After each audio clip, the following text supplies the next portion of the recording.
Good afternoon, Year Six, and welcome to your first science lesson. Now, you're probably thinking, but we did science yesterday. And you did, but it was related to your topic of identity. Your science lesson today is based on inheritance and evolution. Okay, so it's what you'd be doing in your typical purple books usually.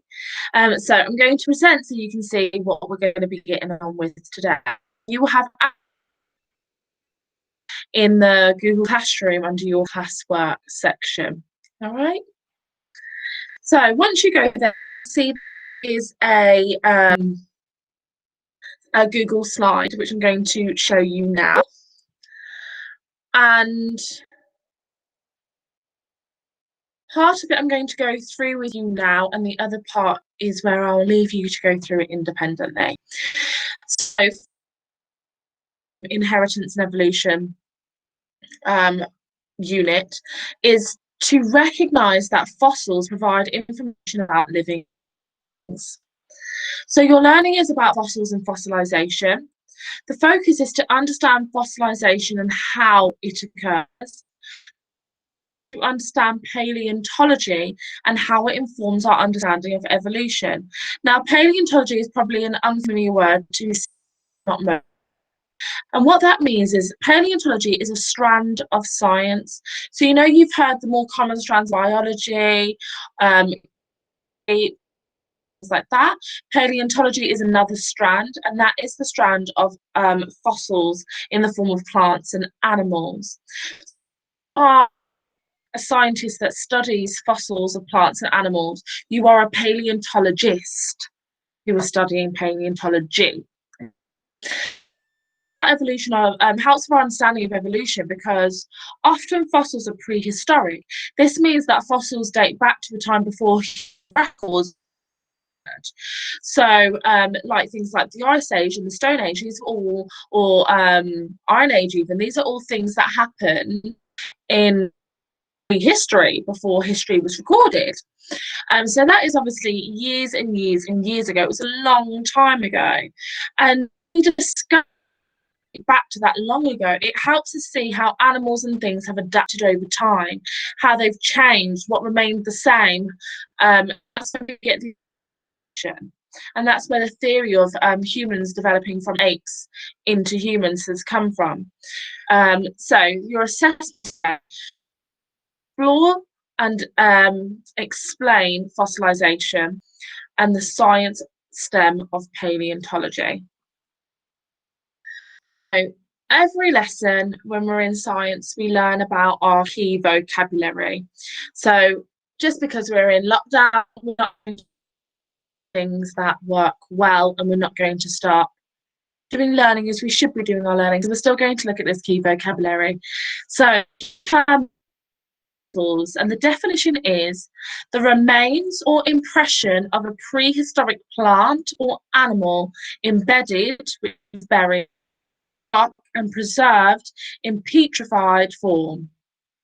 The next term is fossilization, the process of when something is preserved in rock for a very long period. In the fossilization process, the minerals replace the constituents of bones, turning them to stone and providing the conditions are right. And that's something really keen to providing the conditions are right. So basically, fossils are the remains or traces of animals that lived long, long, long ago. Fossils give scientists clues about the past and what happened to these. Most fossils are found in the earth that's actually one layer underwater. So they're not as easy fossils. They're usually formed from the hard parts, so bone, not like flesh or muscle, or usually from bone or teeth we can get as well of obviously living things. Now, the only reason we know about, for example, the great dinosaurs and other extinct animals, and that they even existed, because we remains, Okay, so they have been preserved at some points and become fossils. Usually the bodies of dead animals, however, other living things are completely destroyed by decay. So I want you to know now from the outset that fossilization is a very rare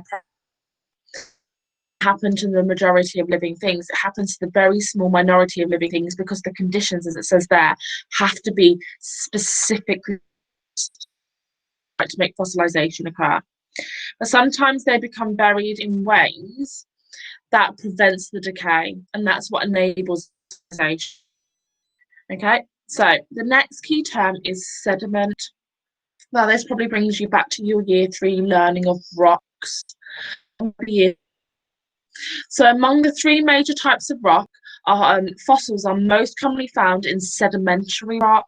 Unlike most igneous morphic rocks, sedimentary rock forms at temperatures and pressures that do not destroy fossil structures.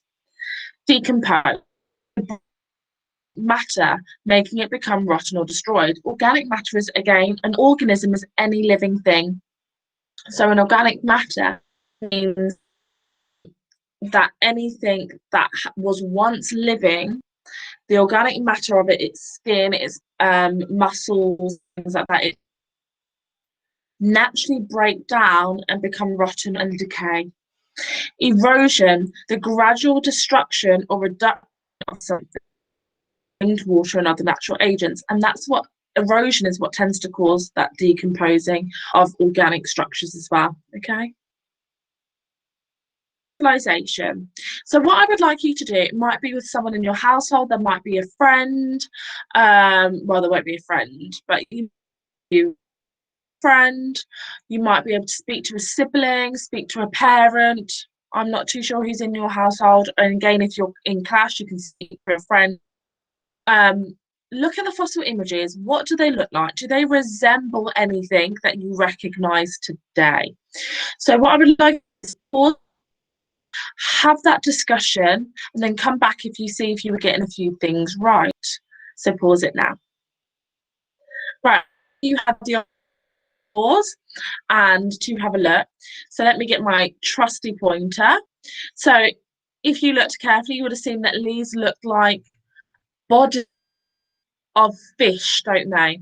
So that's called a body fossil, and it's obviously of a type of fish.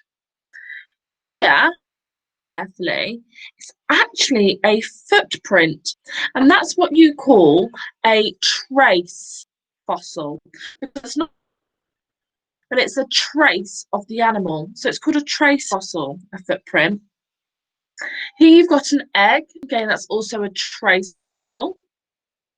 Here you will see there's a plant, because remember, fossils can be plants or animals. Here you can see lizard type structure, can't you? I do apologise, tickly throat. So that's a body fossil. One of these is actually a poo fossil. Oh, I hope it doesn't smell, but again, it gives you the idea of fossils. Now, I won't give you too much away, but this one, I'll end on this one because it's super cool. It's apparently bizarre.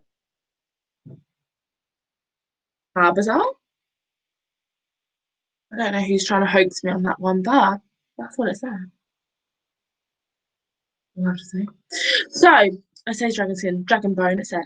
Right, so what I will do is I'm going to read this part out to you, but the reason why I didn't want to go into this too much is because it's going to be on another slide that you'll look at, and it will explain all these types of fossils deeply.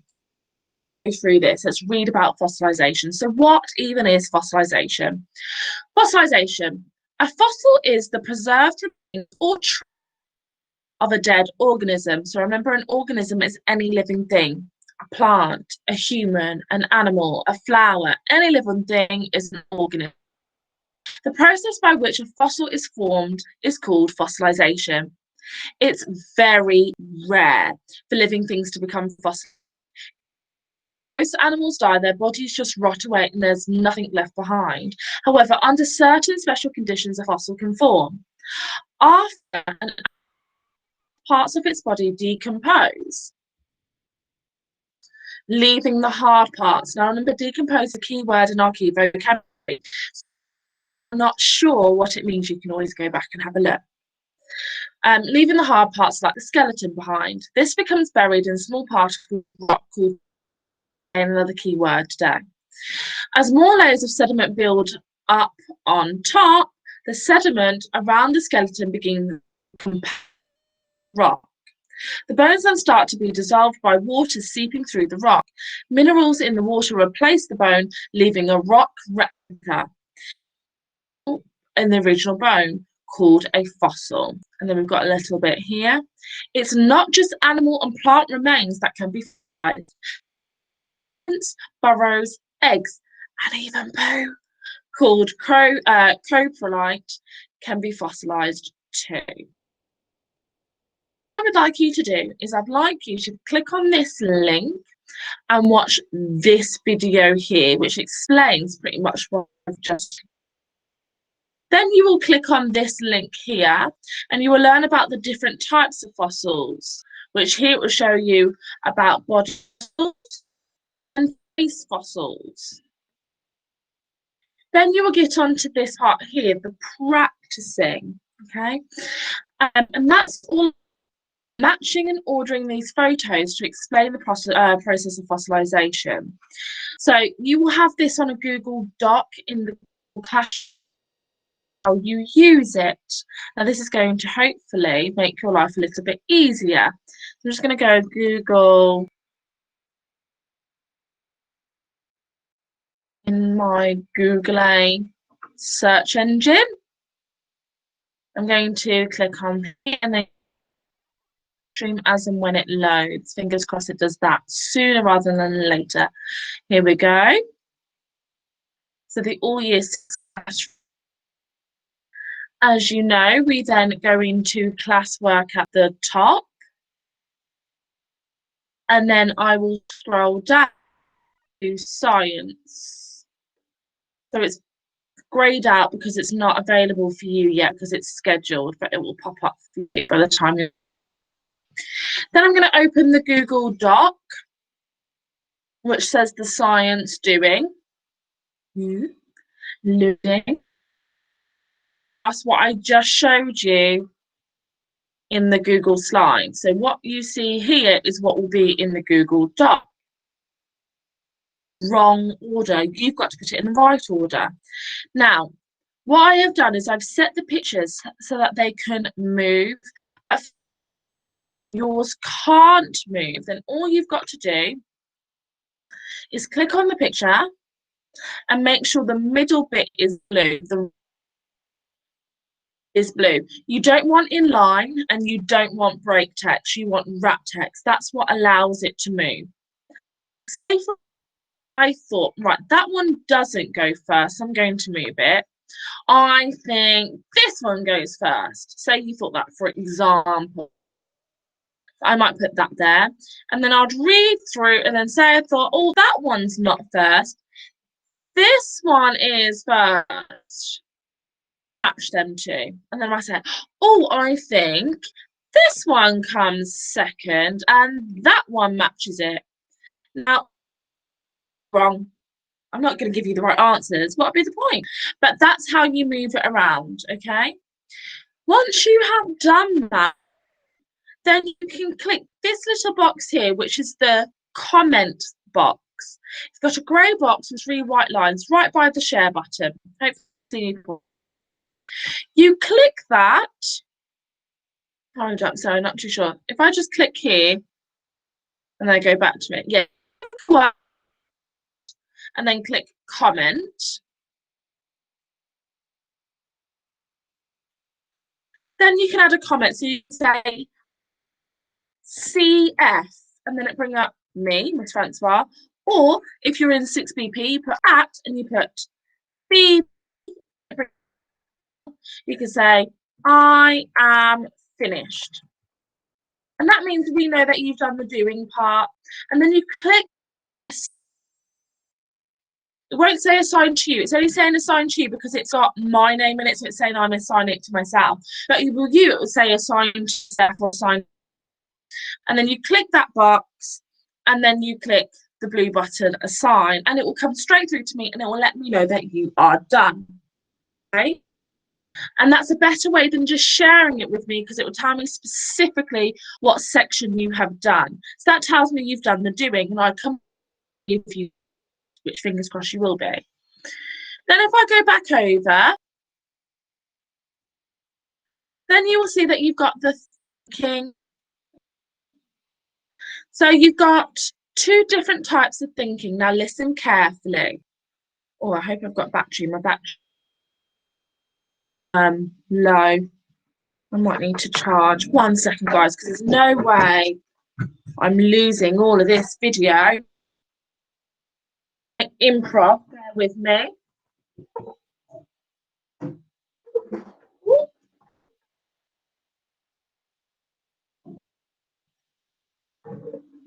Right, hopefully that is still okay. I do apologise. Just going to check I'm still here and I'm okay. Yeah. There. Right, we're going back. Right, so I'm going to present that again. Could you imagine it all just cut out and then we lost all this information? So here you've got the thinking. Now notice it says here easy thinking.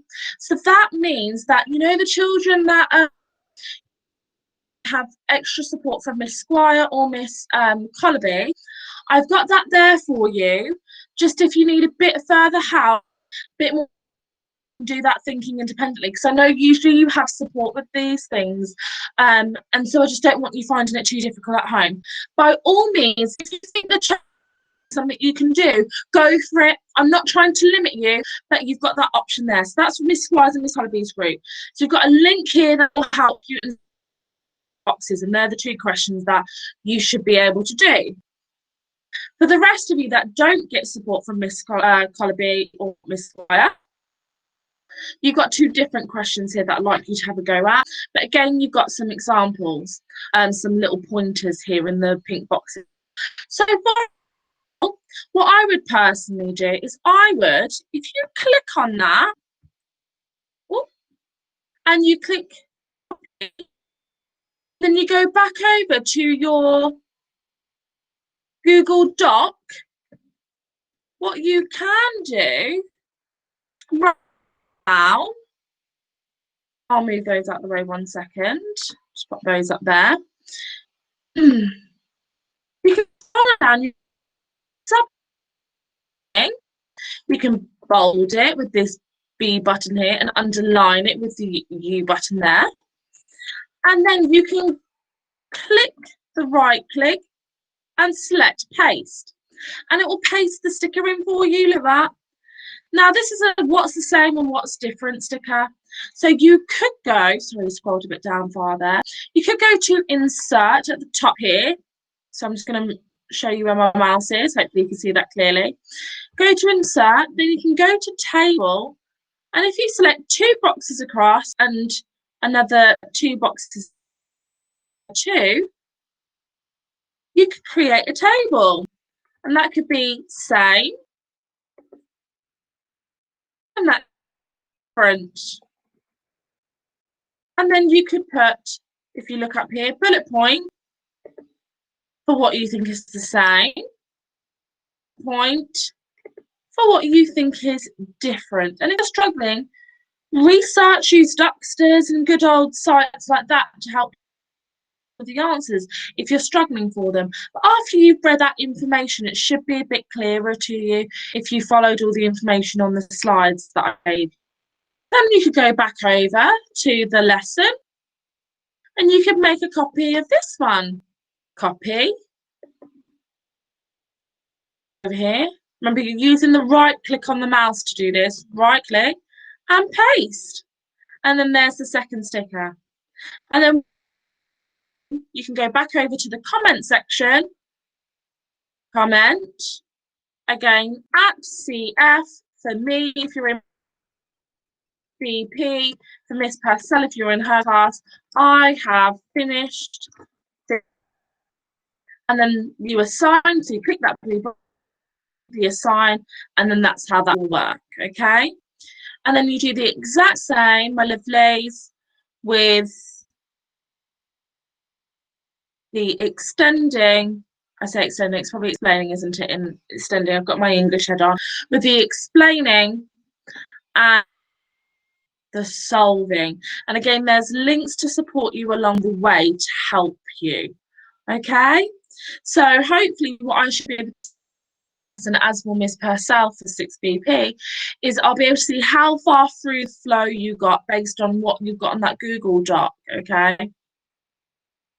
And if you need any support, you know you can just message us using the chat, the comment section.